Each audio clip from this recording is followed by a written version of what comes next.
India's largest democracy has spoken. The result of the 2024 parliamentary election in India is out. So what are the takeaways from the election outcome? Hello and welcome to Connecting the Dots. I'm Bharatiya. Here are the 5 major takeaways from India's parliamentary election. 1. People of India have reposed their faith once again in Prime Minister Narendra Modi, making him the only leader after Jawaharlal Nehru to head a third term at the centre on the trot. The campaign of the National Democratic Alliance was helmed by Prime Minister Narendra Modi. He pulled out all stops on the campaign trail, addressing more rallies and poll-related events than any other leader in the entire Indian political spectrum. PM Modi's campaign, primarily based on his governance record, has brought him back to par. A third consecutive term for a central government in India has happened after 60 long years. The Bharatiya Janata Party or BJP emerged as the single largest party. But for good or bad, India is back to the coalition era after 10 years, as no party could bag a simple majority. Given the number game in Parliament, the new BJP-led government under PM Modi needs the support of allies. BJP would now hope that its NDA allies are steadfast, that they align with the governance priorities of BJP, and that the new government is not bogged down by coalition compulsions. 2. While not keeping ear to the ground hurt the ruling party in the election, new territories helped it compensate its losses. BJP's aggressive mission south and east gave it tangible and intangible gains. It successfully carved out a new base for itself in the south beyond Karnataka, among the Telugu states of Telangana and Andhra Pradesh. It also debuted in Kerala by winning its first ever seat there. The best news for BJP came in Odisha, where the Saffron Party swept the state by winning 20 of the 21 Lok Sabha seats there. It was a substantial gain from the 8 seats it had won in 2019.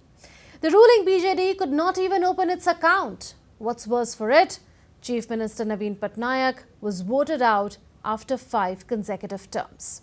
3. There were many close contests where the margin was less than 10,000 votes.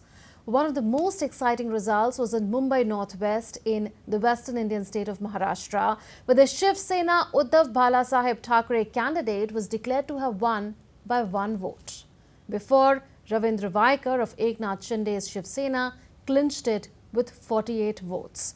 This was the lowest victory margin in this election. 4. While exit pollsters had egg on their face as their projections were way off the mark, the real winner was the election management machinery of India that managed a massive election in which 642 million people, including 312 million women, voted, a world record in itself. While a day prior to the results, the head of India's Election Commission did question mischievous narratives created on well-established electoral processes such as those related to voters' list, electronic voting machines, VVPATs or voter verifiable paper audit trails or counting.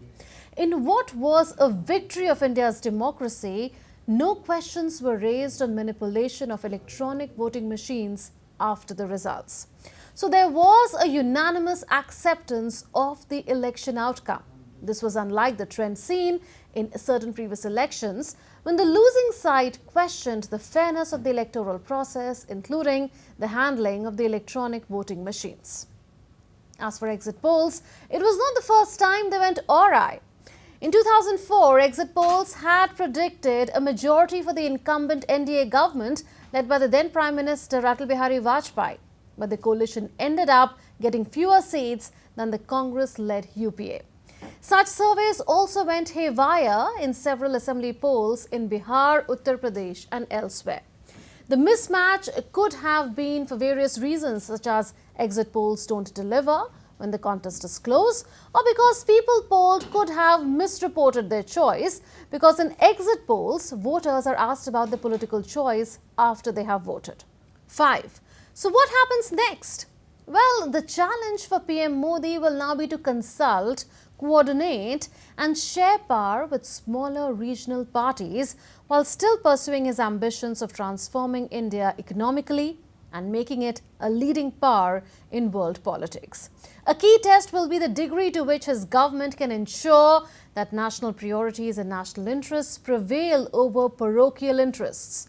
Before the election results began to emerge, PM Modi had vowed to turbocharge reforms, not just of the economy, but in every aspect of life, to create a strong foundation for the coming generations. His governance agenda includes reforms to spur sustained economic growth, an overhaul of government administration and bureaucracy to reduce barriers to achieving the country's full national potential, changes in trade and investment policies to maximize the benefits of dealing with the outside world, and a remaking of public values and attitudes to unleash productive and creative energies. World capitals are welcoming PM Modi's third straight term. Over the past decade, he built personal friendships and trust with fellow world leaders. He aligned with strategic partners to counterbalance adversaries. He brought to the table a distinct style of leadership to steer global governance fora, where he put forth a solution-centric approach and pitched homegrown innovations as solutions to problems of the global south. As a result, India gained in stature on the world stage. Now, how skillfully he navigates the constraints of his coalition and faces a re-energized opposition to stay the course of his reform project may well define the next phase of his government's political legacy.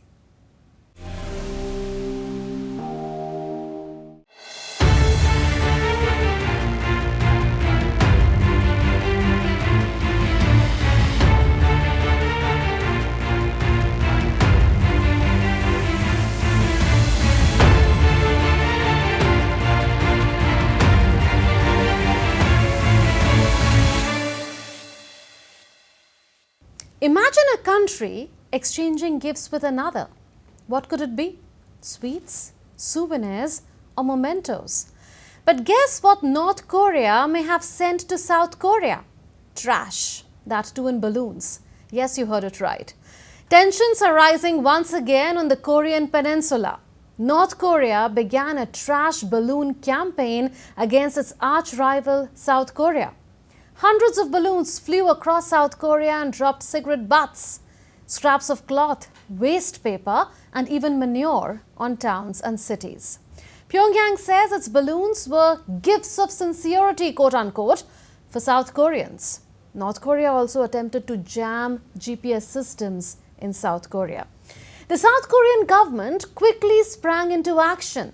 They sent in bomb squads and special response teams to inspect and collect the rubbish bags. The government warned people to stay away and report any such sightings to the authorities. It was later clarified the balloons did not contain any dangerous substances, but the damage was done.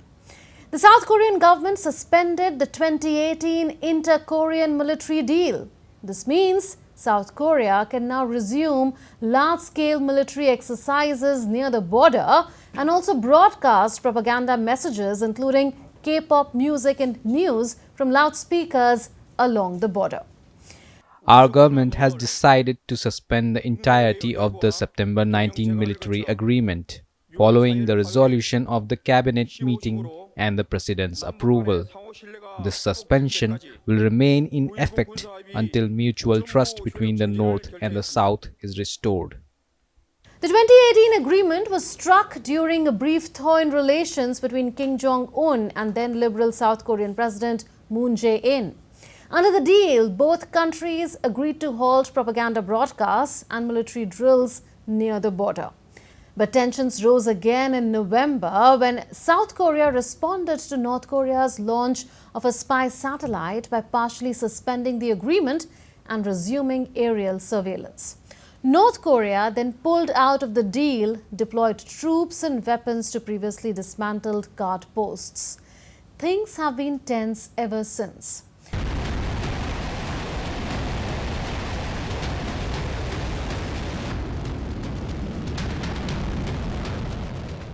But why did North Korea launch such a weird campaign?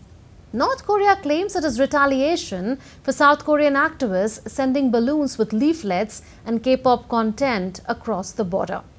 North Korea is hypersensitive to these leaflets, which criticize Kim Jong-un's regime and expose citizens to outside information.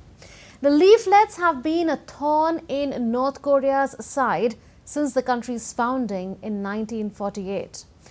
Now, with the 2018 agreement suspended, both sides are bolstering their military presence. The situation on the Korean peninsula is more volatile than ever. The gift of trash may have been a strange move, but the message it sends is clear. The fragile peace on the Korean peninsula is hanging by a thread.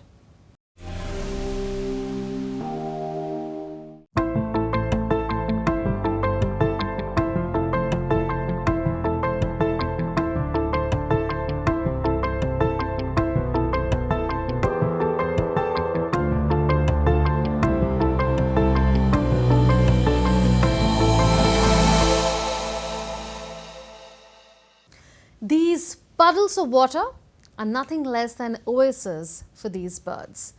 A moment of little respite, a respite from the severe heat wave.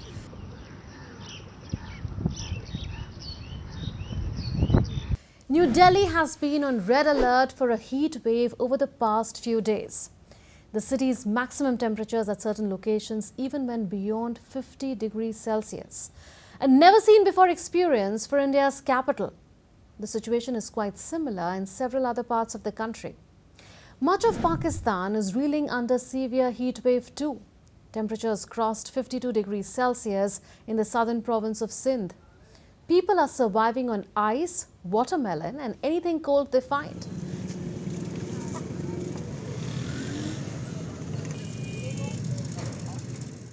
As temperatures soar, wildfires are raging in several parts of the world. See the plumes of smoke billowing out behind the Faisal Mosque, an iconic landmark in Pakistan's capital, Islamabad. The smoke was coming from a huge fire that was blazing in the hills of Islamabad amidst the heat wave.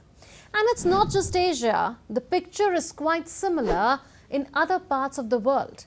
Mexico in South America continues to reel under heat wave.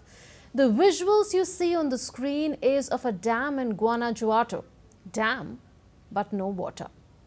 This has become the crude reality of Mexico. The country is facing a severe drought. Water crisis remained a key issue in the recent elections in Mexico, which elected the country's first ever woman president. So what's causing this global heat wave? The answer lies in the climate phenomena called El Nino. It happens when the surface temperature of the Pacific Ocean warms up more than usual. This occurs every 2 to 7 years on average and typically lasts 9 to 12 months. When El Nino kicks in, it disrupts the normal weather patterns, leading to extreme heat waves, droughts and even heavy rainfall in some areas. It is the El Nino effect that 2023 happened to be the warmest year on record. It's like a domino effect where one event triggers a chain reaction of extreme weather events around the world. These corals in Thailand's eastern Gulf Coast were once vibrant and colorful, but now they have turned white. Reason? The rising sea surface temperatures. Yes, rising sea temperatures are causing coral bleaching. The coral reefs are important elements of the marine ecosystem. They act as both a food resource and habitat. Now, deteriorating reefs can have a significant impact on marine biodiversity. But here's a contrasting picture. While El Nino is triggering severe heat waves and droughts in parts of the world, there are places that are grappling with massive floods too.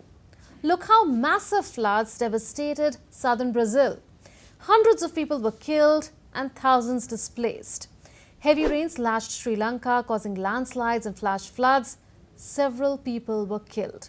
Sri Lanka's disaster management agency said 20 of the island nation's 25 districts were hit by floods. In northeast India's Manipur, thousands of people were evacuated after heavy rains caused flash floods in several parts of the state.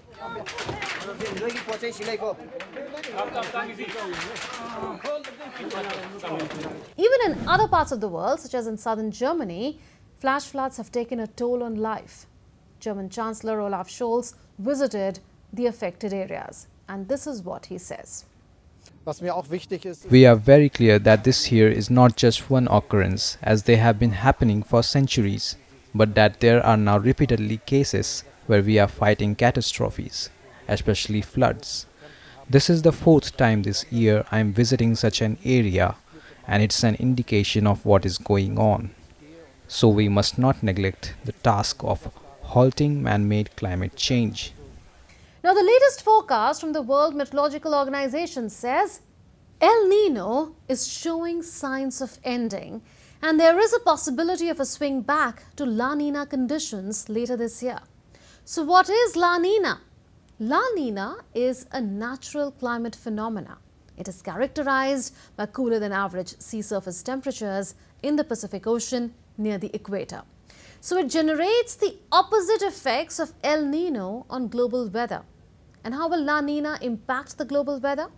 Well, it leads to wetter conditions in parts of Australia, Southeast Asia, India, Southeast Africa and northern Brazil, while causing drier conditions in parts of South America. It can also contribute to more severe Atlantic hurricanes. So in India's context, La Nina is associated with strong monsoons, above average rains and colder winters.